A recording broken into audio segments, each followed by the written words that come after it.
बिस्मिल्लाहिर्रहमानिर्रहीम, अस्सलाम वालेकुम। आप देख रहे हैं प्रोग्राम पब्लिक ओपिनियन और मैं हूं आपके साथ ज़रिया इरफान। नाज़रीन, पाकिस्तान तहरीक इंसाफ के 5 अगस्त के एहतजाज को शुरू होने में अब सिर्फ चंद ही घंटे बाकी हैं, मगर इस एहतजाज का रोड मैप क्या होगा, हिकमत अमली क्या होगी, ये अभी तक वाज़ेह नहीं हो सकी है।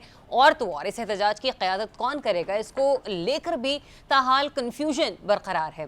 तहरीक इंसाफ ने 5 अगस्त का एहतजाज अपोजिशन इत्तेहाद तहरीक तहफ़्फ़ुज़ आईन पाकिस्तान के प्लेटफॉर्म से करने का ऐलान किया था और कहा यह था कि इसकी क़यादत महमूद खान अचकज़ई साहब करेंगे। लेकिन मुस्तफ़ा नवाज खोखर साहब, जिन्होंने हाल ही में एक टीवी चैनल को इंटरव्यू दिया, उन्होंने इस हवाले से कुछ और गुफ्तगू फरमाई है। बहरहाल उनके फार्म हाउस पर चंद रोज पहले अपोजिशन की ऑल पार्टीज कॉन्फ्रेंस का इजलास हुआ था और उन्होंने इस बात को डिनाई किया है और कहा है कि 5 अगस्त का एहतजाज तहरीक के इंसाफ का है।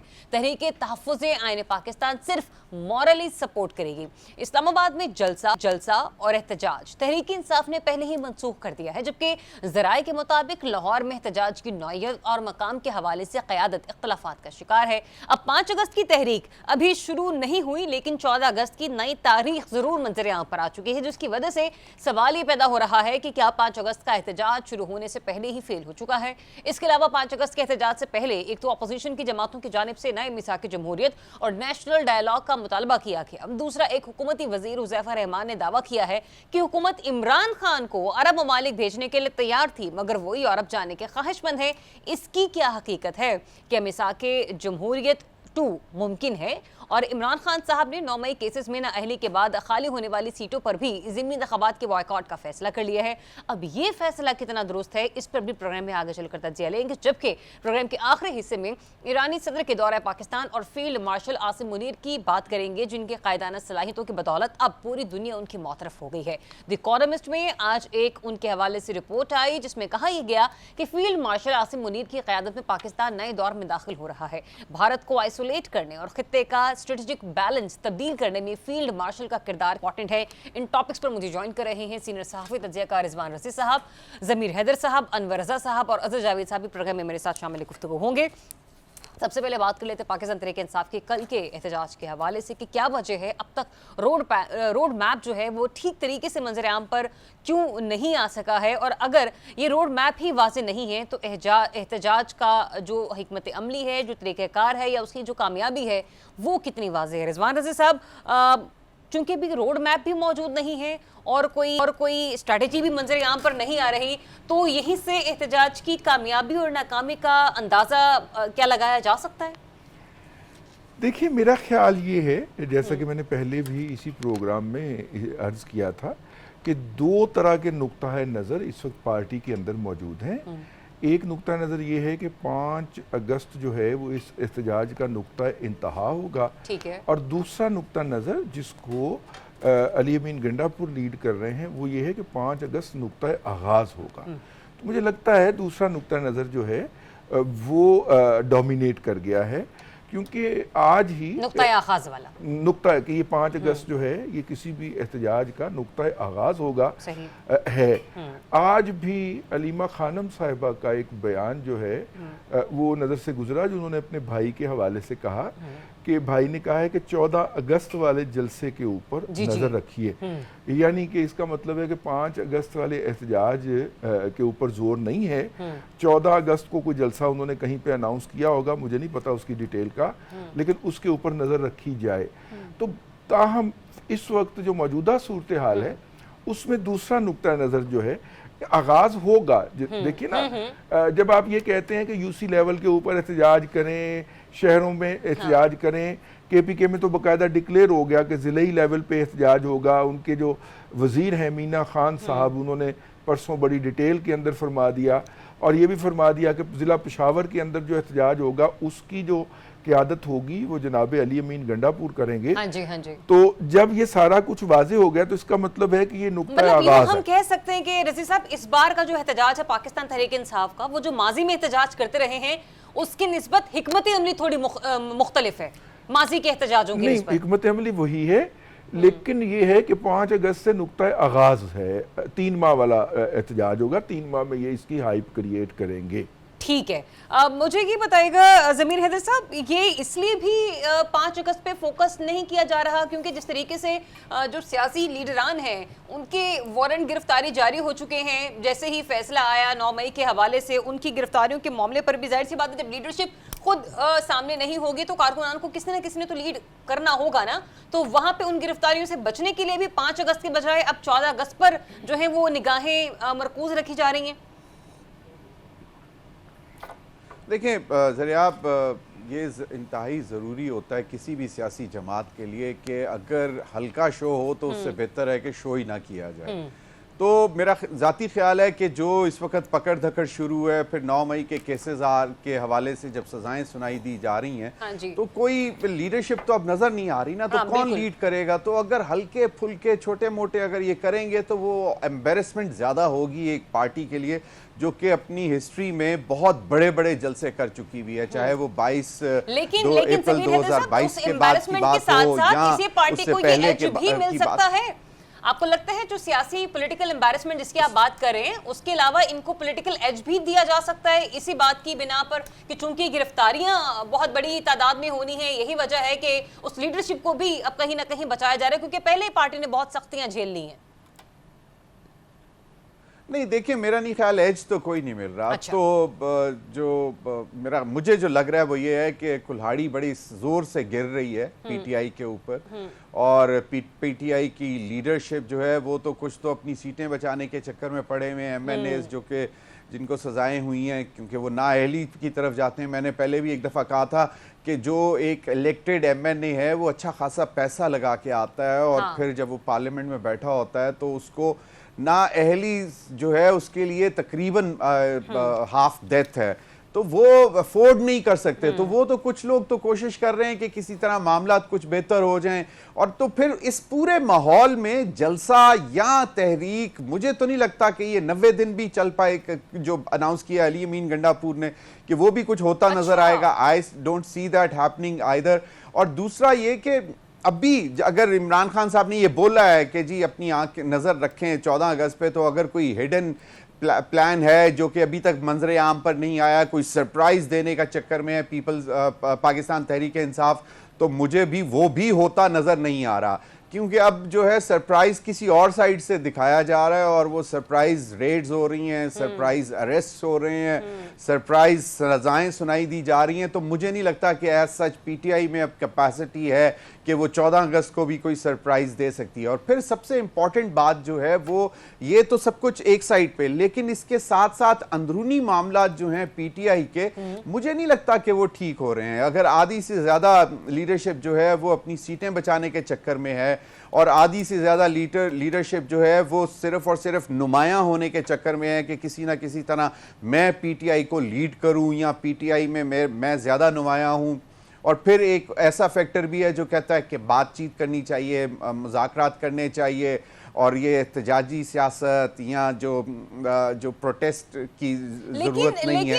तो उस सूरत हाल में आपको क्या लगता है कि ये की अपनी स्टेटमेंट भी आ गई थी ना, उसमें जब बैरिस्टर गौहर साहब भी बात कर रहे थे कि 5 अगस्त का जो एहतजाज है वो एक रोजा होगा, फिर उसके बाद 14 अगस्त, और ये मुसलसल तसलसल के साथ आगे चलेगा। ये तो खुद बानी पीटीआई ने भी कह दिया कि ये एक ही दिन का एहतजाज है, उसके बाद 14 अगस्त की डेट उन्होंने अनाउंस की है। चले मुझे आगे बढ़ने की इजाजत दीजिए। मैं बाकी मेंबरान की तरफ जाने से पहले, मेहमानों की तरफ जाने से पहले मैं चाहूंगी कि मुस्तफा नवाज खोकर साहब की गुफ्तगू में आपको सुनवाऊं, क्योंकि सलमान अकरम राजा या बैरिस्टर गौहर साहब तो ये गुफ्तगू फरमाते हुए नजर आए थे कि तहफ़्फ़ुज़ आईन पाकिस्तान के प्लेटफॉर्म से इस एहतजाजी तहरीक का आगाज होगा, लेकिन मुस्तफा नवाज खोकर साहब किसी और राय का इजहार करें, जरा सुनिए। जी जावेद साहब, ना तो अचक ज़ई साहब की सरबराही में हो रहा है, बहरहाल उन्होंने कहा है कि ये मेरा ख्याल है, हो सकता है रात गए तक कोई और ऐलान भी मुतवक्के हो, और दूसरा ये भी कि तहरीक तहफ़्फ़ुज़ आईन पाकिस्तान के प्लेटफॉर्म से भी नहीं हो रहा। अच्छा, मैं इसी गुफ्तगू का एक और भी जुमला आपके साथ शेयर करना चाहूँगी। उन्होंने ये कहा, सलमान अकरम साहब का जब मैंने पूरा ये क्लिप सुना तो उन्होंने ये भी कहा कि हम पाकिस्तान तहरीक इंसाफ के कारकुनान जो हैं या जो आम शहरी हैं या जो वोटर हैं या जो उनको इस पार्टी को लाइक करने वाले लोग हैं, हम उन्हें वाटर कैनन के तौर पर या किसी शील्ड के तौर पर इस्तेमाल नहीं करना चाहते अनटिल अनलेस हमें ये ना लगे कि हाँ ये एहतजाज जो है कोई बहुत बड़ी शक्ल इख्तियार कर चुका है और इसके अब कोई नताइज हमें मिलने वाले हैं। So how do you see this? आप क्या फोर्सी कर रहे हैं इस एहतजाज की तसलसल को या इसकी आगे मजीद जो कंटिन्यूटी लंदन है? में भी एहतजाज हुआ है, जरा उसका भी माजरा सुनाइएगा। बहुत शुक्रिया आपका दरियाब। देखें, तहरीक इंसाफ को अब समझ लेना चाहिए कि एहतजाज का मौसम गुजर चुका है। एहतजाज करते थे और जिस छतरी के नीचे उसको वो प्रोटेक्शन दी जाती थी और जो छतरी और जो खुफिया हाथ या जो फरिश्ते लोग इकट्ठे करके लाया करते थे और फिर वो एहतजाज को कामयाब बनाया जाता था, वो छतरी अब हट चुकी है और वो फरिश्ते भी ड्यूटी से हट चुके हैं। और कुछ फरिश्ते तो इस वक्त मेरे ख्याल अपनी सजा का भी इंतजार कर रहे हैं। जो चीफ फरिश्ता था जो इनको सारी मदद फराहम किया करता था, तो अब इस हकीकत का इदराक हो जाना चाहिए तरीके इंसाफ को, और मेरा ख्याल है लीडरशिप में ये इदराक हो चुका है। अब जो ये 5 अगस्त की आपको याद होगा जब कॉल दी गई तो वज़ीर आला अली अमीन गंडापुर साहब ने दूसरे या तीसरे दिन ही वो गुब्बारे में से हवा निकाल दी, नहीं हम तो 3 महीने में ये सारी जो है वो तहरीक चलाएंगे। पहले कहा गया कि 5 अगस्त को हम इसको सबसे मतलब इंतहा पे लेके जाएंगे। देखिए, पाकिस्तान में ना एहतजाज से पहले कोई मसला हल हुआ था। सबसे बड़ा एहतजाज पाकिस्तानी तारीख का मेरा वो 128 दिन का धरना था इस्लामाबाद में, उसका भी क्या नतीजा निकला था। उसके नतीजे में भी वो वजीर आजम का इस्तीफा नहीं ले सके थे। इस वक्त तहरीक इंसाफ का कारकुन एग्जॉस्ट हो चुका है, थक चुका है। 9 मई के कई केसेस उनके ऊपर है, 26 नवंबर के केसेस है। एहतजाज के जो पहले मुकदमा था बेचारे वही भुगत रहे हैं।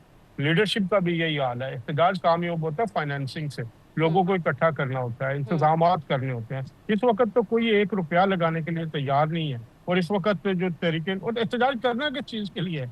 एहतजाज क्या इमरान खान साहब को जेल से निकालने के लिए, एक करप्शन के में मुलव्वस एक मुलजिम जिसको अदालत ने सजा दी है उसको निकालने के लिए?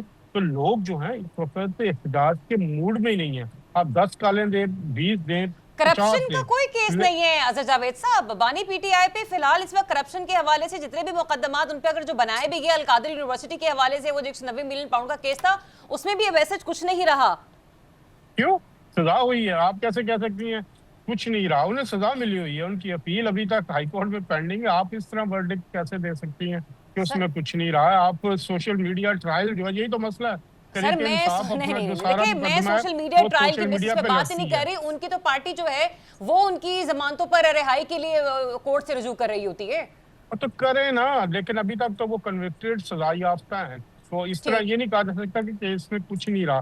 केस में बहुत कुछ है। मलिक रियाज साहब के हवाले से जो अब कार्रवाइयाँ हो रही हैं, जो चीजें हो रही हैं, वो सारी मंजर आम पे आ रही है। इससे बड़ा केस जो अभी तो 9 मई का आना है। अब जो केसेस जो इसमें सजा के फैसले हैं उसमें जजेस ने लिखा है कि इसमें वो साजिश हुई है, और साजिश जो है 7 मई को जमान पार्क में जब वो इजलास हुआ, फिर उससे पहले एक और इजलास हुआ, तो वो तो अगले केस की तैयारी करें। जैसे मैंने कहा ना, वो चीफ फरिश्ता जिसकी सजा का दिन भी करीब आ रहे हैं और उसके और जो इमरान खान साहब के दरमियान जो सारी साजिश को भुनने के लिए जो भी सबूत है वो भी आ चुके हैं। तो एक ऐसे वक्त में जब उनके अपने बेटे वो कहते हैं कि मेरे बेटे एहतजाज में शरीक नहीं होंगे, वैसे मुझे मिलने आएंगे लेकिन एहतजाज में शरीक नहीं होंगे। कल यहाँ लंदन में रिजवान साहब जिस एहतजाज का जिक्र कर रहे हैं, हम तो इंतजार करते रह गए कि सलमान और कासिम यहाँ आएंगे डाउनिंग स्ट्रीट में अपने वालिद के लिए। तहरीक इंसाफ के लोग आए हुए थे, साइजेबल मेजॉरिटी थी, 600-700 लोग थे। उनको देखने के लिए सफीना खान को धक्के पड़ गए, मार पड़ गई।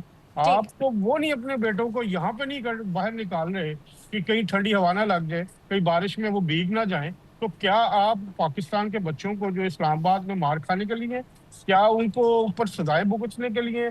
अपने बच्चों को तो लाएं, अपने बच्चों को लाके अब एक एग्जांपल बनाएं। चले लंदन में ही आ जाते, लेकिन हमें चले तो उन्होंने वीजे के लिए अप्लाई कर रखा है। लेट्स सी हुकूमत पाकिस्तान कब तक उनका वीजे का इजरा जो है वो यकीनी बनाती है। हुकूमत ये भी शौक अपना पूरा करके देख ले। अनवर रज़ा, मुझे ये बताइएगा, ये चूंकि 9 मई मुकदमात में सजा याफ्ता पीटीआई रहनुमाओं की रिलीफ के मामला भी जो है ना, अभी तक उसके ऊपर भी कुछ नहीं पता ना कि पीलेदार होती हैं, क्या होता है क्या नहीं होता, तो गिरफ्तारियों का भी खौफ है।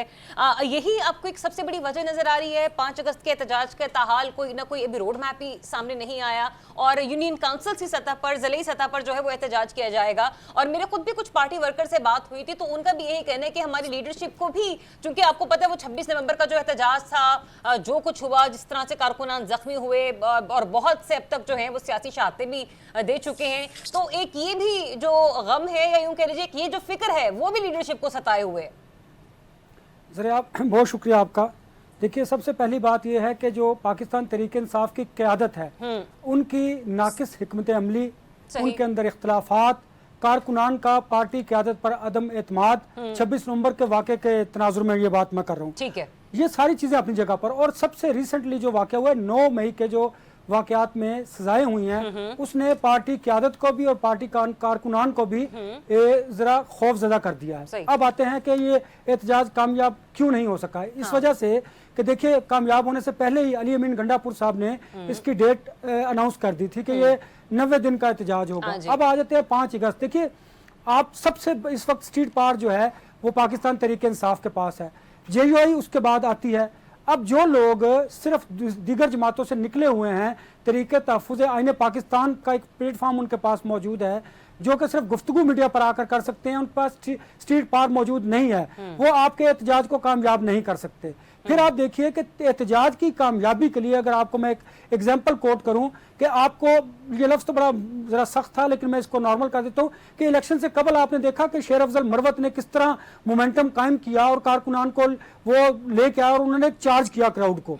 आपने जब एहतजाज करना है, पुरअमन एहतजाज, तो फिर आपको शेर अफजल मरवत जैसे लोगों को, जो शोबदाबाज भी हैं, जो कारकुनान को चार्ज भी कर सकते हैं, उनको आगे लाना होगा। फिर अली अमीन गंडापुर वजारत आला के साथ साथ वो तहरीक कामयाब नहीं कर सकते, ये PTI को समझने की जरूरत है। अब आ जाते हैं अली गौहर साहब की तरफ। देखिए ना, गौहर साहब उस तरह कारकुनान को चार्ज नहीं कर सकते, ना उनकी गुफ्तगू में दमखम है, ना। देखिए ना, आपको ऐसे लोगों को जो बड़े बोल्ड हों, स्ट्रेट फॉरवर्ड हों, लोगों को चार्ज कर सकते हों, एक तो उनको सामने लाना होगा। लेकिन जब आप उनको सामने लाते हैं, आप पंजाब की क़यादत देख लीजिएगा, उनके और फिर मेन जो मरकजी क़यादत है, उनके बयानात की वजह से शकूक व शुबहात जन्म लेते हैं। फिर आप देखिए, आपने कासिम और सलमान को पाकिस्तान लाने की बात की, वो नहीं आए। ये भी कारकुनान के दरमियान एक मायूसी की एक फिजा पैदा करती है कि आपके अपने साहबजादे तो वहाँ पर मौजूद है और हम यहाँ पर मार खाने के लिए तैयार हैं। देखिए, 26 नवंबर का जो वाक़या है, उसने इंटायरली जो पाकिस्तान तहरीक इंसाफ की सियासत है उसको चेंज करके रख दिया है। अब ना तो इस तहरीक से आपको फायदा होगा, तहरीक कामयाब हो नहीं सकती है, तहरीक तारीकी की तरफ मुझे दिखाई दे रही है। उसकी वजह क्या है कि जब आपके अपने लोग अपनी पार्टी को कमज़ोर करेंगे इस्टेब्लिशमेंट के पास जाकर, या फिर अपनी गुफ्तगू से, अपने इख्तलाफात की वजह से, तो फिर मुझे बताएं ये तहरीक कामयाब नहीं हो सकती। आपको याद होगा, मैंने आपसे अर्ज किया था कि ये तहरीक जो है अब अपने अपने हलकों के अंदर होगी। मुझे बताएं, आपके KPK के अंदर जो मर्जी कर लीजिए, क्या फ़र्क पड़ेगा? आपका सूबा है, आपके पास है। तहरीक तो पंजाब से होनी चाहिए थी, मरकज़ में होनी चाहिए थी। 26 नवंबर को जो आपको एक एज मिला था, आपने वो ज़ाया किया। उसके बाद आहिस्ता आहिस्ता पार्टी कमज़ोर हुई। अब जो बाहर की आदत है, वो इस खौफ में मुब्तला है कि कहीं ऐसा कोई एक्ट ना करें जिसकी वजह से वो अंदर चले जाएं, उनकी सियासत ख़त्म हो जाए, वो पार्लियामान से बाहर चले जाएं। तो देखिए ना, ये सारी चीज़ें बड़ी मैटर करती हैं। और सबसे बड़ा जो इम्पोर्टेंट नुक्ता इस वक्त कि कारकुनान जो हैं, उनका अपनी इस क़यादत पर एतमाद मुझे दिखाई नहीं देता। ठीक है, चलिए, ये बड़ा एक इम्पॉर्टेंट मामला है, खुद अपनी लीडरशिप पे कितना एतमाद करें। और जिन के हवाले से भी अनवर रज़ा साहब भी गुफ्तगू फरमा रहे थे ना कि PTI की लीडरशिप को खुद अपनी गिरफ्तारियों का भी खदशा लाहक है, इसको भी ब्रेक के बाद आके ज़रा डिस्कस करते हैं। क्योंकि 2 तारीख यानी कि परसों के रोज़ इमरान खान साहब ने एक ट्वीट भी की, मतलब जो कि उनकी ख्याल है, जो कि उनकी टीम रिपोर्ट करती है ट्विटर पर, जिसमें उन्होंने ज़िमनी इलेक्शन के बॉयकॉट के हवाले से भी गुफ्तगू की है कि कितना बड़ी सियासी गलती होगी पाकिस्तान तहरीक इंसाफ की मुस्तकबिल की सियासत के लिए। इस पर बात करते हैं। स्टेट जी वेलकम बैक वंस अगेन। अच्छा, इससे पहले कि मैं इस तरफ आऊं कि बानी पीटीआई ने ज़िमनी इलेक्शन में बॉयकॉट का फैसला किया है और कहा है कि उनकी जमात के जो मेंबरान हैं वो पहले ही बड़ी ही सियासी मुश्किलात के बाद उन्होंने पिछला इलेक्शन लड़ा था और वो जीता था, तो लिहाजा उनके साथ ज्यादती गई है और फिर उनका अपना ही फैसला है कि जो ज़िमनी इलेक्शन होंगे उन सीटों पर जो उनके कारकुनान को, सियासी कारकुनान को, लीडरशिप को नाअहल किया गया, उसके ऊपर अब कोई दूसरा वो अपना बंदा खड़ा नहीं करेंगे। ये कितनी बड़ी सियासी गलती है, इसको भी डिस्कस करना है। लेकिन उससे पहले एक हुकूमती वजीर हैं मुज़फ़्फ़र रहमान साहब, उन्होंने अभी इस वीकेंड पर ही हमारा ही एक प्रोग्राम है पब्लिक न्यूज़ का, एक प्रोग्राम में शिरकत इख्तियार की और उन्होंने एक दावा ये किया कि हुकूमत जो थी वो बानी पीटीआई को अरब ममालिक भेजने पर तैयार थी, लेकिन वो यूरोप जाने के ख्वाहिशमंद थे। गो के उनकी पार्टी के दीगर मेंबरान ने इस बात की तरदीद कर दी है, पीटीआई के लोगों ने इस बात की तरदीद करती है, लेकिन फिर भी क्या बानी पीटीआई को डील की ऑफर हुई थी और इस ऑफर में कितनी सदाकत है, इस पर जरा बात कर लेते हैं। ज़मीर हैदर साहब, आपको लगता है कि वो पार्टी जो जजेस की वीडियो हो या वकला की वीडियो हो या व्हाट्सएप मैसेजेस हो वो लीक करने में 1 मिनट नहीं लगाती, तो बानी पीटीआई की इतनी इंपॉर्टेंट स्टेटमेंट को वो अब तक कैसे सीने से लगाए बैठी थी? देखिए, ये पॉसिबल नहीं है कि इमरान खान साहब को ऑफ़र की हो सऊदी ममालिक, किसी अरब ममालिक में भेजने की, और उन्होंने कहा हो कि वो यूरोप में जाना चाहते हैं। I am not ready to buy this, क्योंकि दिसंबर में एक बात हुई थी जब उन्होंने कहा था कि जी एक इतना कर सकती है हुकूमत, और वो विलिंग भी थी कि जी इनको बनी गाला हाउस अरेस्ट यहाँ शिफ्ट कर दिया जाए और वहाँ पे हाउस अरेस्ट कर दिया जाए।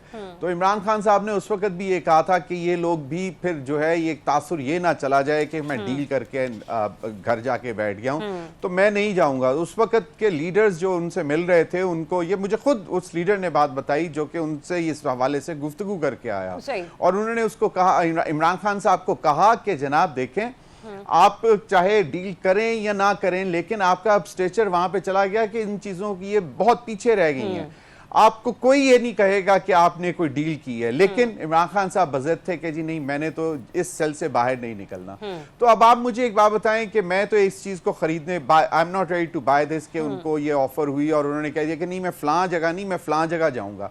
आई डाउट दैट, क्योंकि जो इधर हाउस अरेस्ट होने को तैयार नहीं थे, तो वो मुझे नहीं लगता कि इस किस्म की कोई बात है। लेकिन ज़मीर हैदर साहब, आपको लगता है कि अभी भी अगर वो उस वक्त इमरान खान साहब अगर उस वक्त भी तैयार नहीं हुए, तो कहीं ना कहीं ये जो कह लीजिए कि एक डील की ऑफर है, ये ताहाल आपको अभी भी ऑन द टेबल नजर आती है?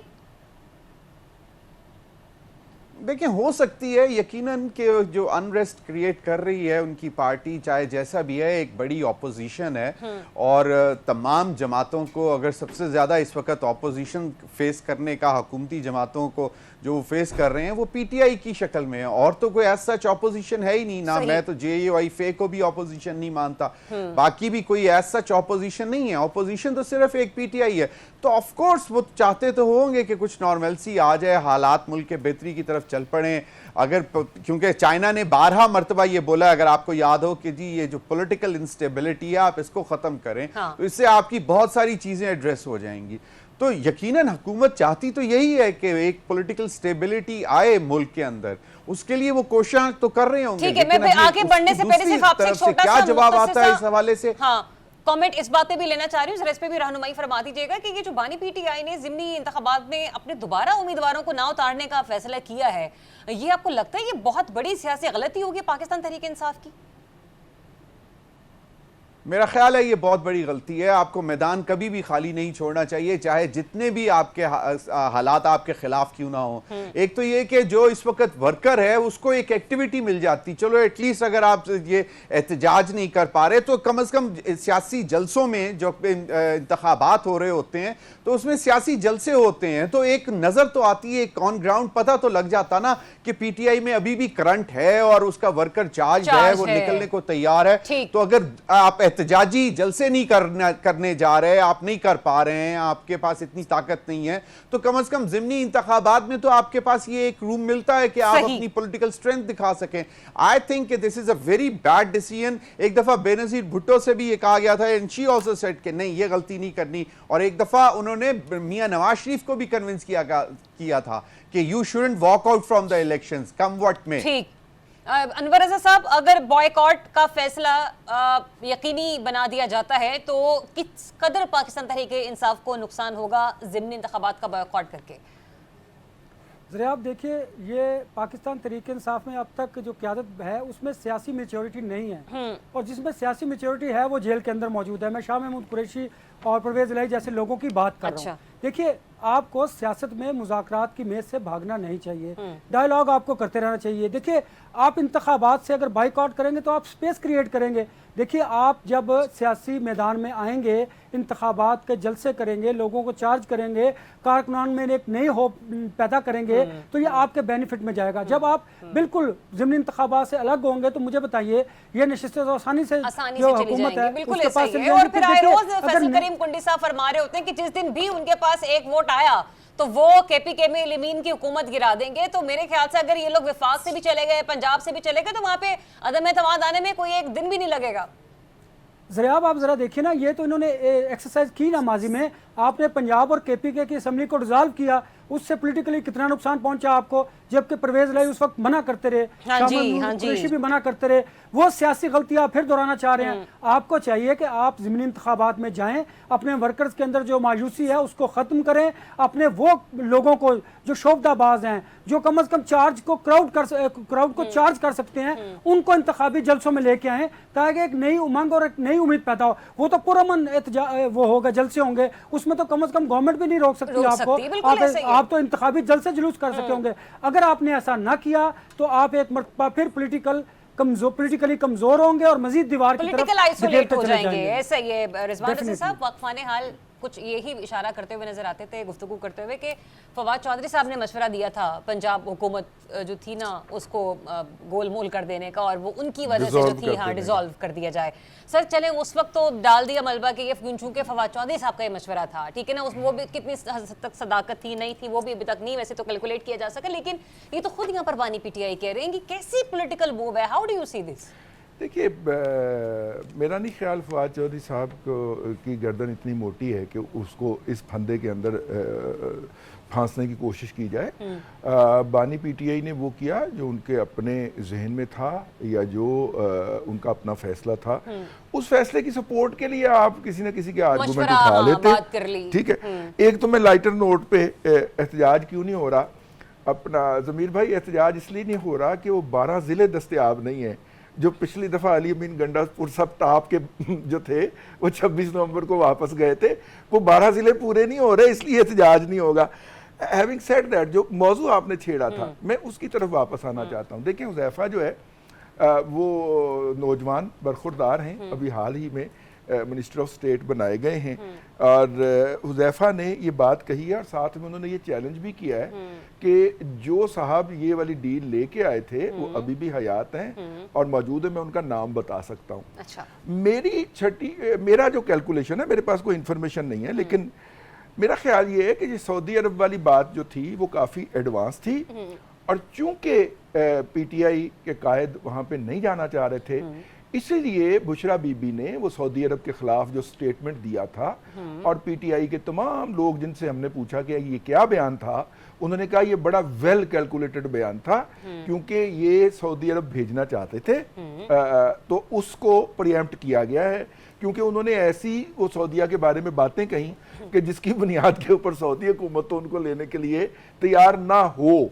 और ये बात हमें पीटीआई वालों ने बताई। पीटीआई के अंदर अभी भी वो लोग मौजूद हैं, प्रेस कॉन्फ्रेंस करके भागे नहीं है। आप ही कहना चाह रहे हैं कि बानी पीटीआई राजी हो गए थे यूरोप या बरतानिया जाने के लिए? नहीं, यूरोप या बरतानिया नहीं जा रहे थे, हुकूमत उनको पीटीआई सऊदी अरब भिजवाने के किसी ऑप्शन के ऊपर गौर कर रही थी, तो उन्होंने इसको प्रीएम्प्ट किया था। ये मैं इतनी बात कह सकता हूँ। अब वो कहाँ जाना चाह रहे थे वो तो हुज़ैफ़ा साहब ने अपने प्रोग्राम में कहा है या अपने इंटरव्यू में कहा है, और अभी तक उन्होंने इस इंटरव्यू को डिनाई भी नहीं किया।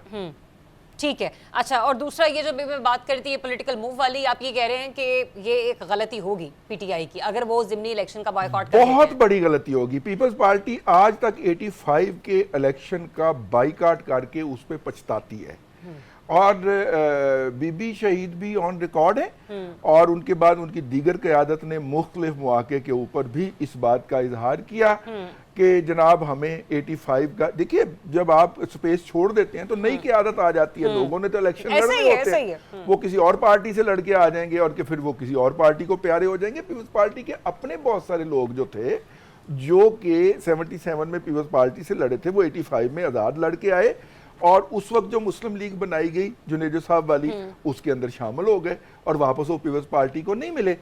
तो इसलिए मेरा नहीं ख्याल कि इलेक्शन का बाइकआउट जो है, हाँ लेकिन इसमें एक बात है, ये ज़िमनी इंतखाबात हैं, ये जनरल इंतखाबात नहीं है। अगरचे इन ज़िमनी इंतखाबात का हुजम बहुत बड़ा होता जा रहा है या हो जाएगा या नहीं भी हो पाएगा क्योंकि स्टे भी साथ में मिलना शुरू हो गए हैं, लेकिन ये ज़िमनी इंतखाबात है, इसके अंदर हो सकता है वाटर टेस्टिंग उनकी हो, लेकिन पहले वाली इस तरह की जो मूव्स हैं केपी असम्बली तोड़ने की या पंजाब असम्बली तोड़ने की, ये उनकी डिजायर्ड रिजल्ट्स नहीं ला सकी। तो क्या गारंटी है कि अब ये वाली मूव जो है पॉलिटिकल मूव वो एक डिजायर्ड नतीजा दे पाएगी? ठीक है अजहर जावेद साहब, हाउ डू यू से दिस, आप किस तरीके से देख रहे हैं कि अगर ज़िमनी इंतखाबात, चूंकि अब तक जो हम लोग कल का पीटीआई फैसला करती है तो आने वाला कल ही बताएगा कि आया कि वो ज़िमनी इंतखाबात में जाएगी या नहीं जाएगी, लेकिन अब तक की जो मुसद्दिका खबर है वो तो यही है कि ये लोग इसका बॉयकॉट करेंगे। और जैसे कि अभी आपसे परवेज़ इलाही साहब के वाले से बात करते हैं, मिर्ज़ा साहब ने भी जिक्र किया परवेज़ इलाही साहब का, तो उनके बेसाहबजादे मोनिस इलाही साहब ने फौरी तौर पर जब अपना रिएक्शन शो किया ट्विटर पर तो उन्होंने कहा कि ये एक बहुत बड़ी सियासी गलती होगी, मतलब ये कि जो पाकिस्तान तहरीक इंसाफ के अलाए है वो भी इस चीज को क्या कहते हैं, नहीं वो तो शामिल है सर मतलब यानी कि पीटीआई का हिस्सा है, तो वो भी जो है इस चीज को करने के हक में नहीं है कि पाकिस्तान तहरीक इंसाफ जो है वो ज़िमनी इलेक्शन का बॉयकॉट कर दे।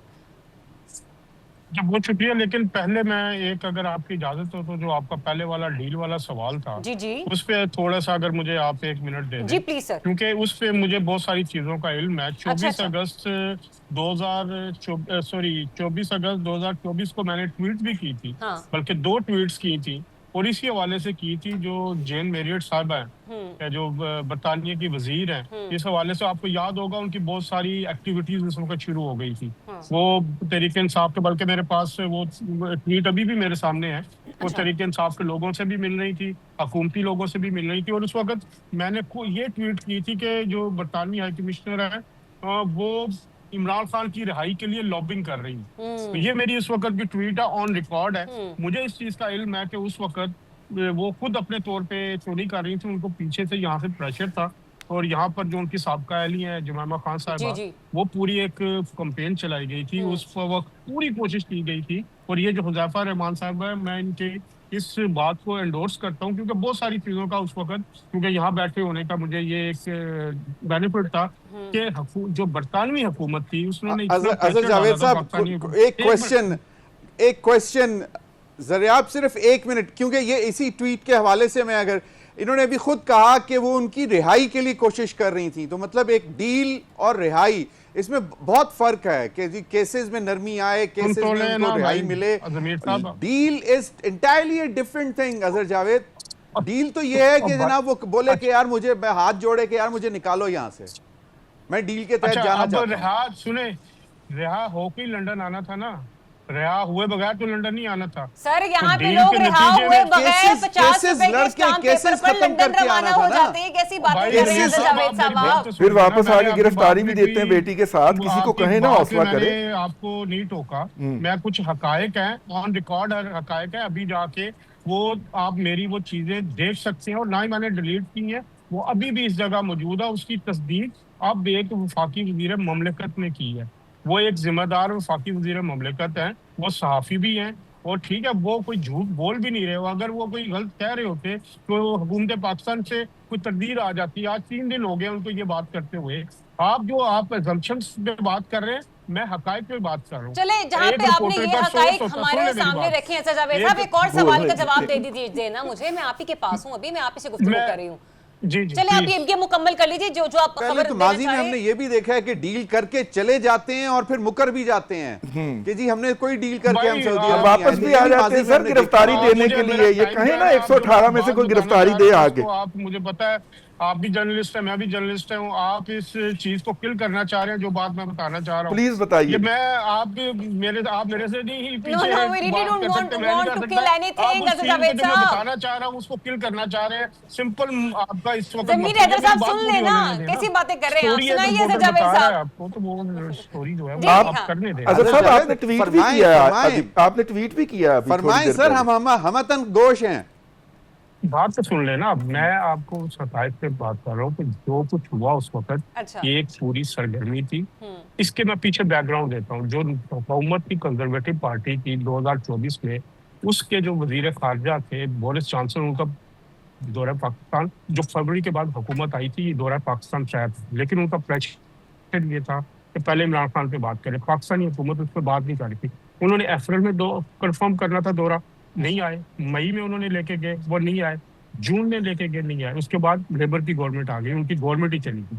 तो उस वक्त से बाद से जो प्रेशर था पाकिस्तानी हुकूमत पे कम हुआ, क्योंकि जो कंजर्वेटिव पार्टी के अहम लोग हैं, हिस्से जो ओहदेदार हैं, उनमें यहाँ पर जैक गोल्ड स्मिथ और उनके जमाना खान के भाइयों का बड़ा अहम असर रसूख है, क्योंकि वो खुद भी उस पार्टी से, उनके भाई जो हैं वो MP रह चुके हैं। तो इस वजह से जब ये कंजर्वेटिव पार्टी की हुकूमत गई है, उसके बाद पाकिस्तान के ऊपर प्रेशर कम हो गया, क्योंकि लेबर गवर्नमेंट आ गई। लेबर गवर्नमेंट ने उस तरह परसू नहीं किया। तो ये बिल्कुल एक हकीकत है।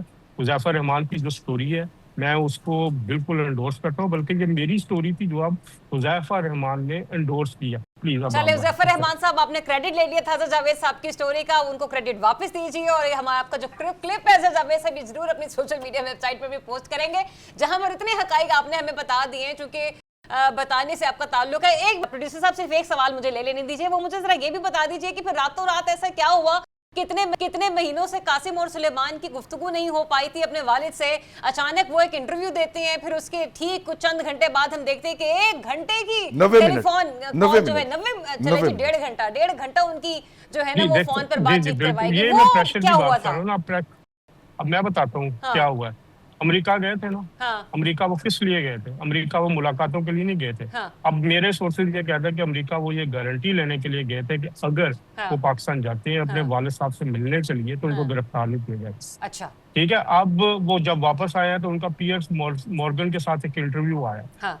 उसके बाद वहां से वापसी थी। उसके बाद प्रेशर डेवलप हुआ है गवर्नमेंट ऑफ पाकिस्तान। मैं यही तो बात कर रहा हूँ, जो प्रेशर्स की बात है, वो क्या आपके ख्याल है वो वैसे इंटरव्यू हो गया? उसमें जो चीजें हुई हैं यहाँ से, ये जो लंदन है ना, ये अमेरिका के बाद सबसे बड़ा दारुल हुकूमत है, और यहाँ पे बहुत सारी चीजें ऐसी होती हैं जो अमेरिका की मंजूरी या अमेरिका के एक कनेक्शन होते हैं यहाँ। तो ये सारे प्रेशर के बाद जो पियर्स मॉर्गन का इंटरव्यू था सलमान और कासिम के बाद, उसके बाद हुकूमत प्रेशर में आई है और उन्होंने बात करवाई। चलिए, एक बात तो साबित होगी ना कि पाकिस्तानी हुकूमत तब भी हिलते जुलते है जब यहाँ पर बाहर का प्रेशर आता है, फिर चाहे वो किसी भी सूरत में क्यों। ब्रेक लेते हैं, ब्रेक के बाद आपको फिर से ज्वाइन करेंगे एक इंतहाई इंपॉर्टेंट टॉपिक के साथ। Stay tuned.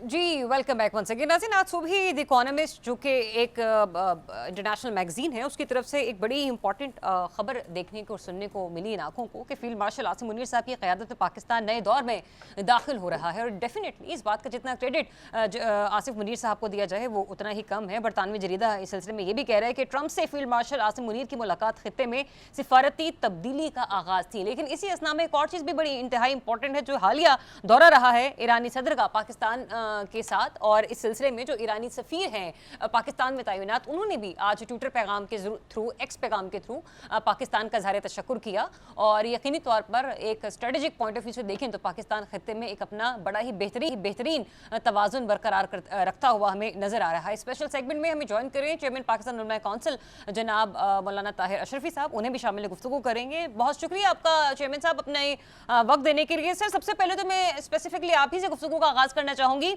ईरानी सदर के दौरे पाकिस्तान के हवाले से।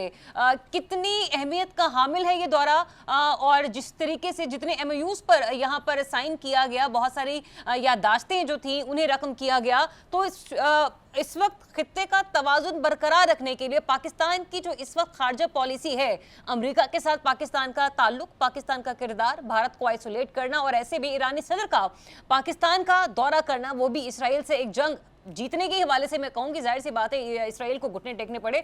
तो ऐसे में क्या इस वक्त आपको नज़र आ रहा है पाकिस्तान का सारा खारजी किरदार और उसकी जो जितनी भी सफारती ताल्लुकात हैं? बिस्मिल्लाहिर्रहमानिर्रहीम नहमदुहु व नुसल्ली व नुसल्लिमु अला रसूलिहिल करीम। पहले तो जो आपने बात की है सिपा सलार कौम फील्ड मार्शल जनरल हाफिज सैयद आसिम मुनीर साहब के हवाले से, तो बिलाशुबा जो एक फातेह कौम का जर्नैल होता है, सिपा सलार होता है, उसका जो वक़ार, इज़्ज़त और एहतराम होता है वो पूरी दुनिया के अंदर माना जाता है और दुनिया उसे तस्लीम कर रही है। अरब दुनिया हो, इस्लामी दुनिया हो, ट्रम्प साहब की तरफ से खाना हो, मुलाकात हो, तो ये सारी चीज़ें वाज़े कर रही हैं कि अल्हम्दुलिल्लाह पाकिस्तान को अल्लाह ताला ने जो मार्का हक में कामयाबी दी है उसके नतीजे में पाकिस्तान का वक़ार, इज़्ज़त और एहतराम इसमें इजाफा हुआ है। और दूसरी बात है कि दुनिया जो चीज़ हमसे चाहती है कि हम एक निज़ाम के तहत, जो बहुत सारे हमारे दोस्त मुल्कों को भी शिकायत थी कि हम इन्वेस्टमेंट के लिए आना चाहते हैं, कुछ और करना चाहते हैं, तो वो सिस्टम में चीज़ों की इस्लाह तो वो SIFC के ज़रिए वो भी हो रही है।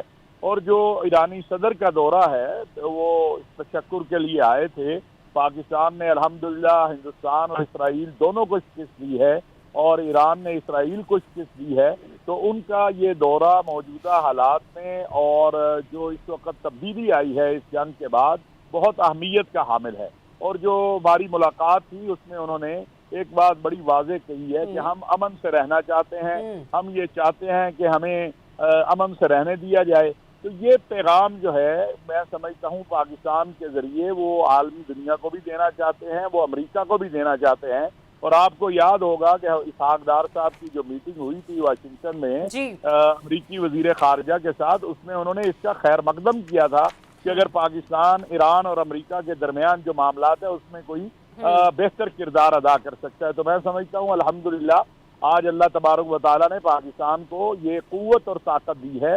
एक वक्त वो याद करें, चूँकि कल 5 अगस्त है, कि जब हमने कश्मीर का मामला टेबल क्यों कहते हैं कारपेट से भी नीचे चला गया था, और आज कश्मीर का मामला के 29 बार अमेरिकी सदर जो हैं बात कर चुके हैं इसके ऊपर, पूरी दुनिया इस पर बात कर रही है।